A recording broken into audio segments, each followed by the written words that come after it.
الحمد لله.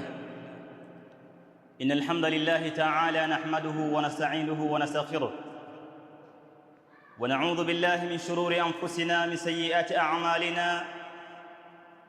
إنه من يهده الله فلا مضل له ومن يضلل فلا هادي له، وأشهد أن لا إله إلا الله وحده لا شريك له، وأشهد أن محمدًا عبده ورسوله.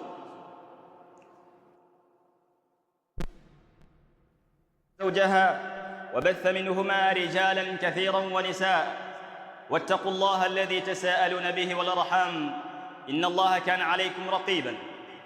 ويقول أيضا سبحانه يا أيها الذين آمنوا اتقوا الله وقولوا قولا سديدا يصلح لكم أعمالكم ويغفر لكم ذنوبكم، ومن يطع الله ورسوله فقد فاز فوزا عظيما. عباد الله، أولا أوصيكم وإياي بتقوى الله سبحانه وتعالى، فقد علك النجاح بتقواه جل في علاه، حيث أثبت ذلك الله سبحانه وتعالى في قرآنه الكريم: ولقد وصينا الذين أوتوا الكتاب من قبلكم وإياكم أن اتقوا الله.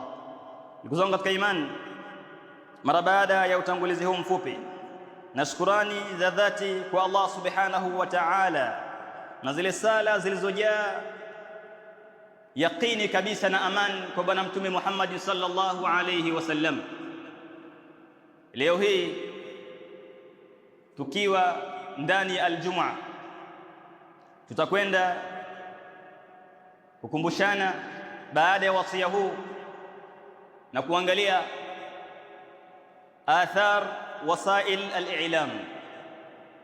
Tutakwenda kuangalia athari za matumizi ya mitandao ya kijamii. Wasail al-i'lam kama taarifuna, mitandao ya kijamii kama mnavyoifahamu, kwa namna mnavyoifahamu kwa majina yake na kwa vigawanyo vyake, huwa ina athari katika maisha ya Muislamu, na athari siku zote isijengewe ya kuwa kwamba ni athari mbaya tu, bali athari yaweza kawa ni mahmudun au madhmumun. Yaweza kawa ni athari ambayo inashukuriwa, ni athari nzuri, au ikawa ni athari ambayo ni madhmumun, ni athari ambayo ni mbaya, inasemwa vibaya na haifai katika jamii ya Kiislamu. Lakini jambo la kwanza la kufahamu ni kwamba wa amma bi ni'mati rabbika fahaddith, ya hakika kwa neema za Mola wako zisimulie. Hii ni neema. Mitandao ya kijamii kwa Waislamu ni neema ambayo kwa macho ya kibinadamu ataweza kuipa nafasi yake mwenyewe, lakini Allah subhanahu wa ta'ala anaendelea kuumba vitu, na anaviumba vitu wanadamu wasivyovifahamu.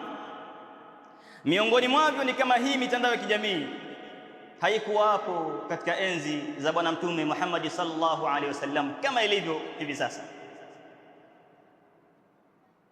lakini ni neema muda huo huo, ni'matu dha haddain, ni neema ambayo ina ncha mbili, imma laka au alaika, imma iwe ni nafasi na fursa kwako wewe au iwe ni dhidi yako.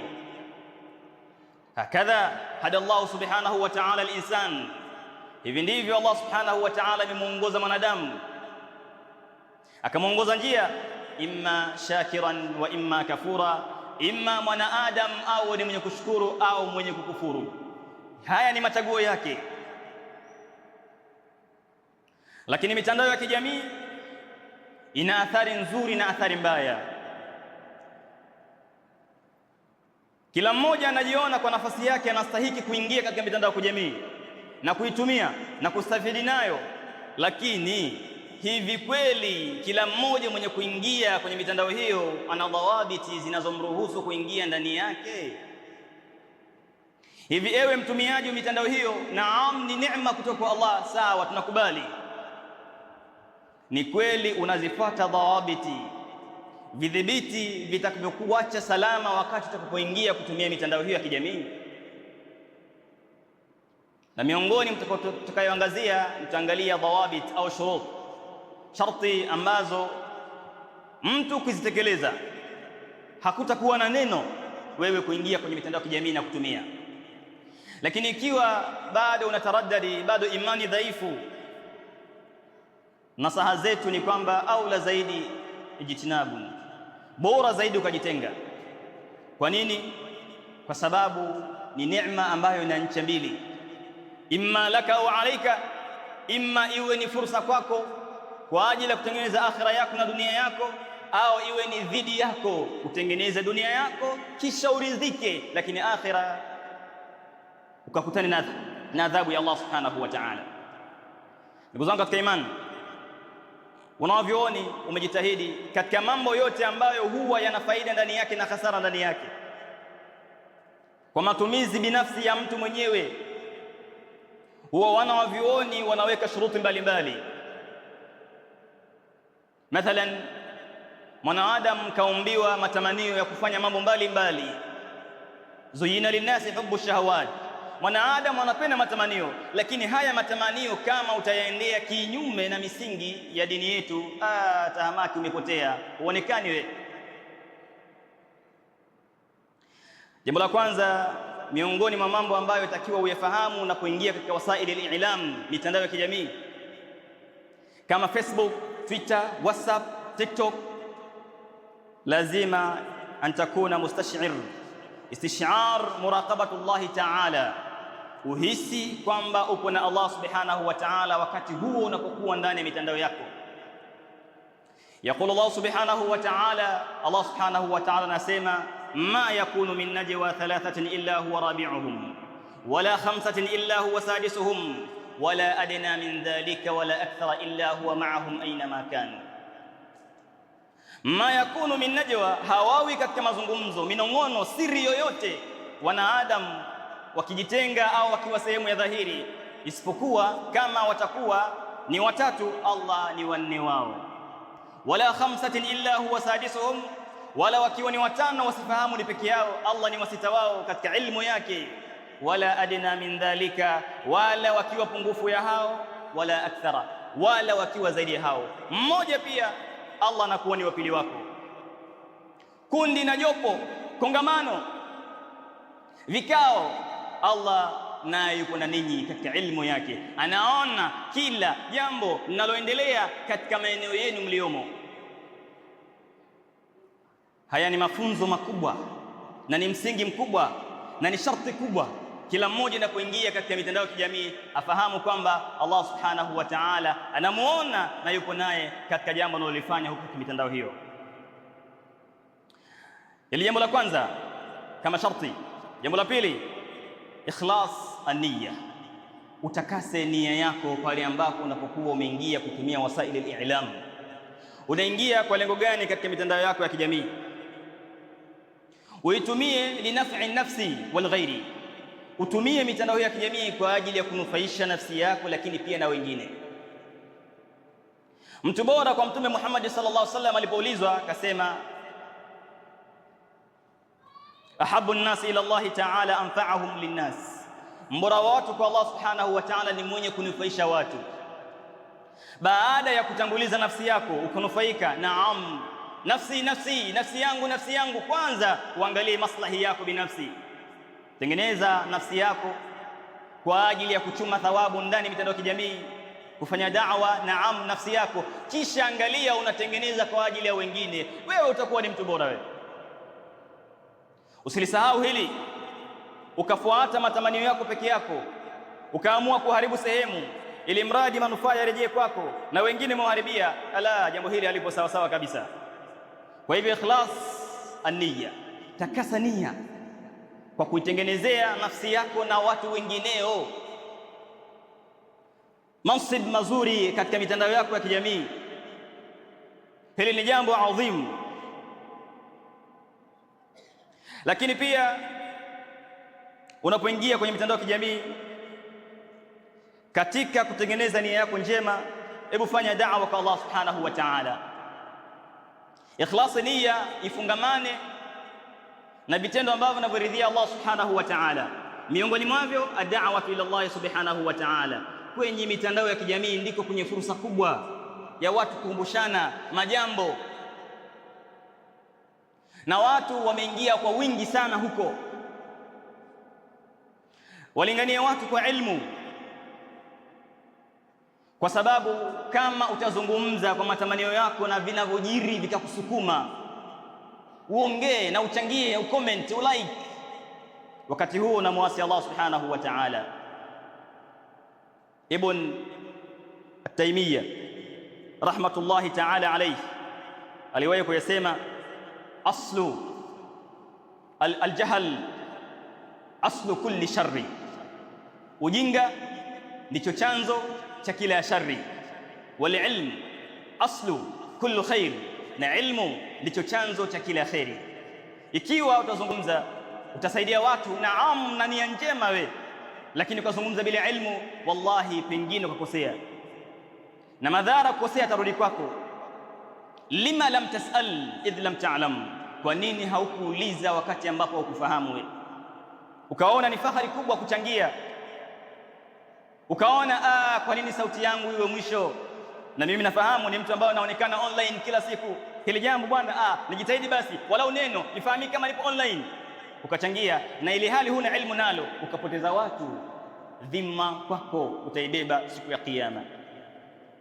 Lakini kadhalika tajannubul muharramat, sharti jingine ya tatu, kujiepusha na mambo ya haramu. Mithlu alghiba, mfano wake kusengenya, annamima, umbea, nashru suwar al-ariya, kusambaza picha za utupu. Haya mambo yanawakuta watu wengi.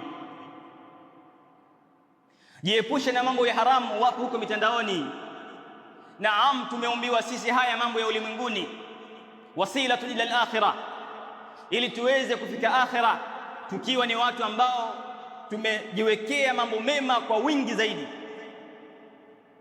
Lakini huko katika mitandao ya kijamii tunapokwenda kutafuta hizo thawabu kwa wenye nia njema, kuna mambo ya haramu yapo wazi wazi jamaa. Ikiwa hujafahamu haya, nasaha usiingie huko. Kuna watu ni dhaifu katika nafsi zao, hawawezi kujizuia.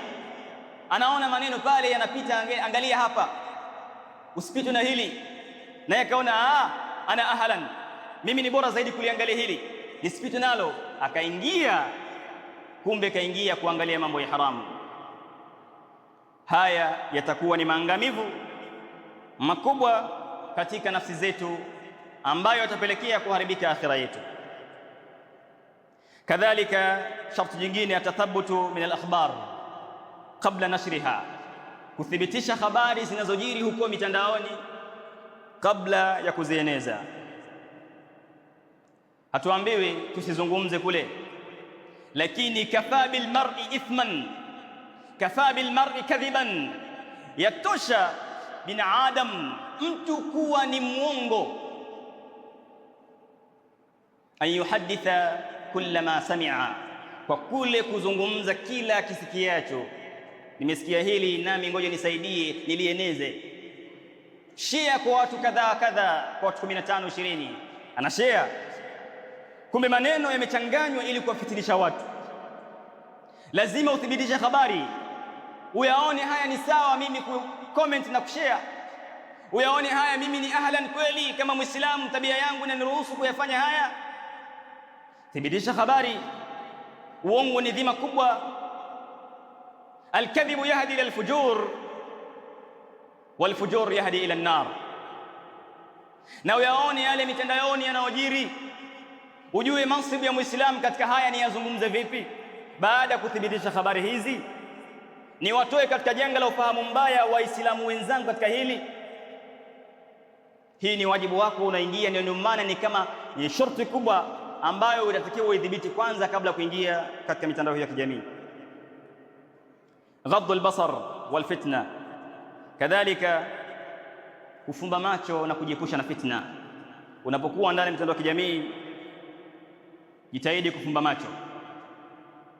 Macho haya, macho yanakuwa na hukumu ya uzinifu kama yataangalia haramu. Wakati mwingine mikono yako pia itakuwa na hukumu ya uzinifu, mezeni hiyo.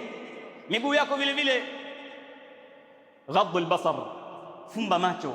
Na ndio maana katika Uislamu kumeweka istidhan, kunatakwa ruhusa wakati ukiingia katika kwenye majumba ya watu. Si kuingia tu bwana kwa ndugu yangu, jirani yangu, hodi mara moja kisha fungua mlango kaingia. Kosa hilo. Nabii sallallahu alaihi wasallam, bwana mmoja alienda kwa Mtume kisha akagonga hodi huku akichungulia katika tundu la moja nyumba zake, na Mtume yuko ndani akijikuna kuna kichwa chake kwa kitana. Mtume alivyofahamu kama huyo bwana alikuwa ananitazama kupitia tundu la nyumba yangu, alikasirisha jambo hili, akasema, ningelifahamu kitana hiki nilichokuwa nacho ningekipitisha kwenye tundu uliokuwa ukitungulia kumchungulia mimi, kisha ni juu yako kama macho angepasuka alaika. Kisha akasema Mtume Muhammad sallallahu alaihi wasallam, innama ju'ila al-istidhan min ajli al-basar, si vinginevyo ruhusa imewekwa katika sharia kwa ajili ya kuhifadhi macho. Macho yamewekewa ruhusa, omba idhni ya kuingia pahala, kisha ukiidhiniwa, karibu sana, ingia. Isitoshe kwamba kugonga hodi ni kumjuza mtu mwenyeji kwamba bwana, mimi nimefika. Hapana, pia ni kumwandaa mwenye nyumba, kuweka mazingira tayari. Jambo hili fulani hataki kuliona, jambo hili hataki kulisikia, yeye anajiandaa kupokea wewe. Walaita istiqbalu albab, wala sio kuelekea mlango, akifungua tu tayari ushaona kila kitu ndani. Si hivyo. Hasa mtandaoni unakuwa ni mwenyewe, ilmu yako ndio inakuongoza kwamba hapa nina ruhusa ya kuingia, nina ruhusa ya kuangalia kitu fulani, na hapa sina ruhusa. Ilmu yako ndio inakuongoza hapa. Na hapa vijana wengi tunaanguka, hata watu wazima tunaanguka. Mtu anajipa muhula, lakini naangalia tu taarifa. Nini unaangalia? Lazima uwe na taratibu za kuyafundisha macho yako yaangalie vile vinavyoyahusu. Waqul lilmu'minin, waambie waumini, yaghuddu min absarihim, wafumbe na wahifadhi macho yao. Kadhalika waqul lilmu'minat, pia vile vile waambie waumini wa kike, yaghuddna min absarihinna, wahifadhi macho yao. Macho yanatakiwa yawe na stara katika mitandao yetu ya kijamii. Kadhalika hifdhul waqti wal wajibat, sharti jingine kuhifadhi wakati na wajibat. Tunatumia mitandao ya kijamii, naam, Muislamu haitakiwi kuwa nyuma. Lazima ujue yanayojiri ulimwenguni ni yepi. Sasa hivi mbona mambo yamepanda bei, ujue kuna jambo linaendelea. Au wakati huu ni wapi ni waombee dua kati ya watu hawa na hawa katika mitandao ya kijamii, mambo yanaendelea. Au nijizuie niseme tu Allahumma ahliki adh-dhalimina bidh-dhalimin, ya Allah waangamize madhalim kama dhalim, kisha utusalimishe sisi baina yao. Haya maneno yapasa niyaongee kwa hicho nilichokiona katika mitandao ya kijamii, au bado mimi ni mtu gani katika haya? Pamoja na hayo, wakati wako utauchunga. Kama unaona huwezi kuchunga wakati na utamaliza wakati, wajibati kama swala zitakupita wewe katika mitandao ya kijamii, ahra zaidi usiitumie. Mambo ya wajib yanatangulizwa, ahra zaidi usiingie, kwa sababu wakati ni jambo adhim. Mathalan, mfano wa kupoteza wakati, mtu na mafaili 5 mpaka 6 ya mitandao ya kijamii, lakini yote kwa siku moja unataka uingie na ufanye jambo kule.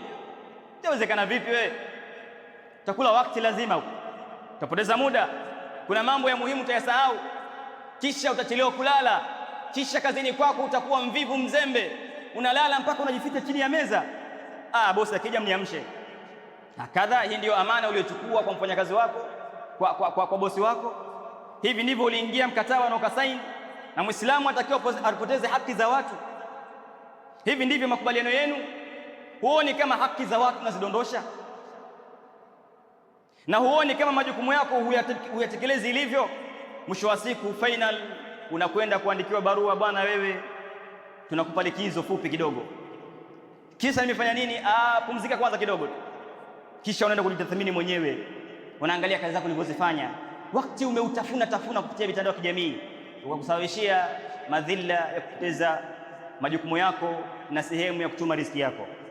Ndugu zangu katika imani, tujitahidi sana kutumia mitandao ya kijamii katika njia ambazo sheria inaridhia, kwani kwa neema za Allah subhanahu wa ta'ala tutakwenda kuulizwa, ud'u rabbakum wa antum muqinuna bil ijaba.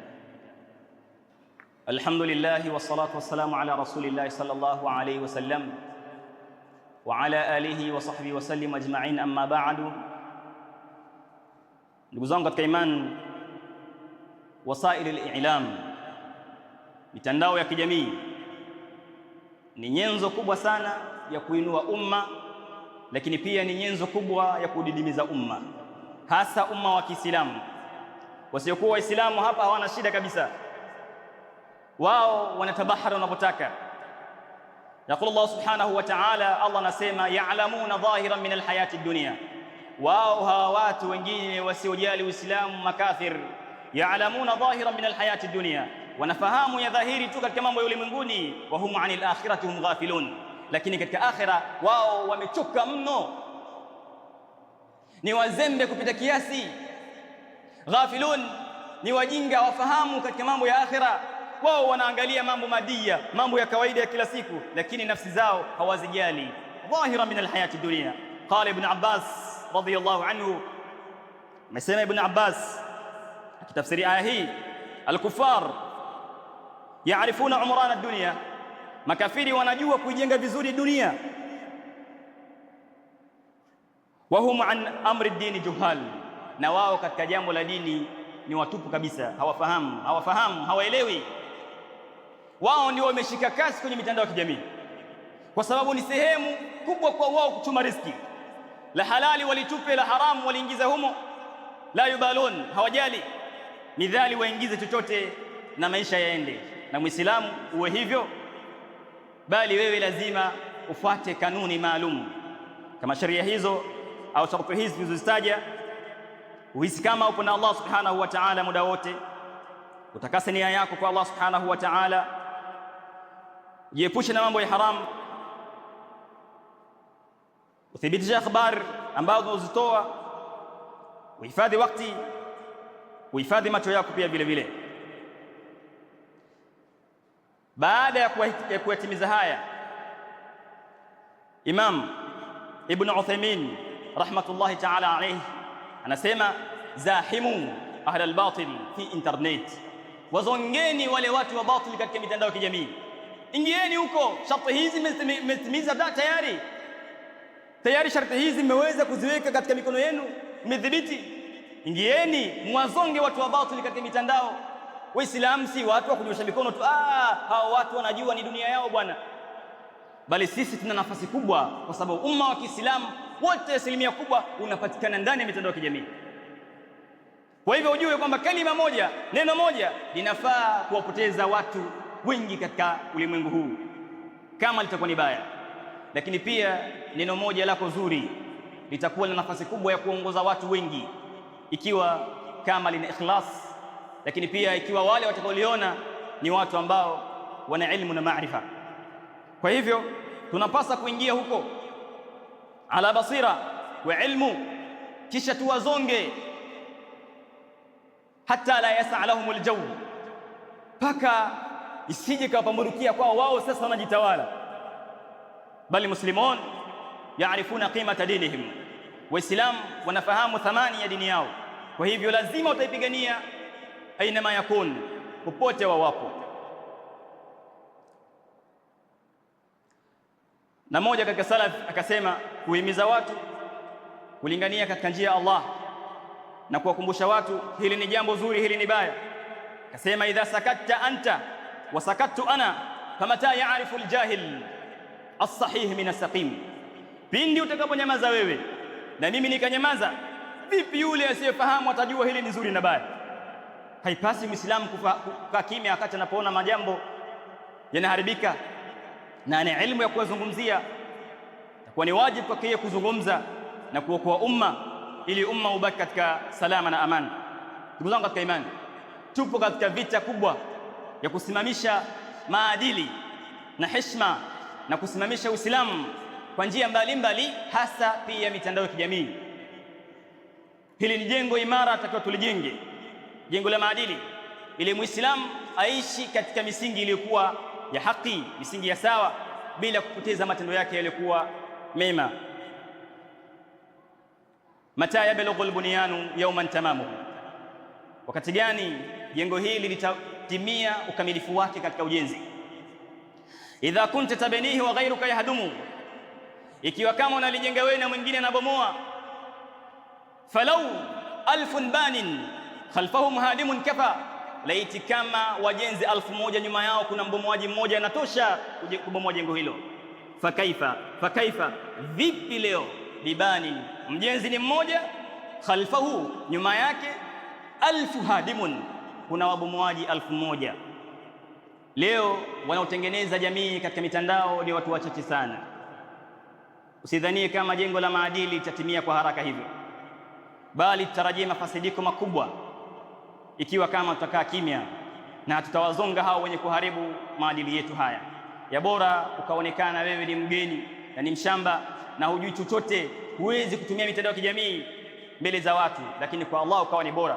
Tuba lilghuraba, pongezi ziwaendee wale wanaonekana kama ni wageni katika majambo haya, lakini huku wakifanya kheri.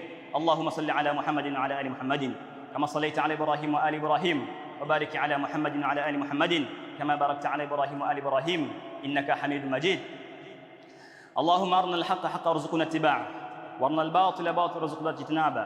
Allahumma ihdina as-sirata al-mustaqim sirata alladhina an'amta alayhim غير المغضوب عليهم ولا الضالين. صلى اللهم على سيدنا محمد وعلى آله وصحبه وسلم، والحمد لله رب العالمين. قوموا إلى صلاتكم يرحمني ويرحمكم الله.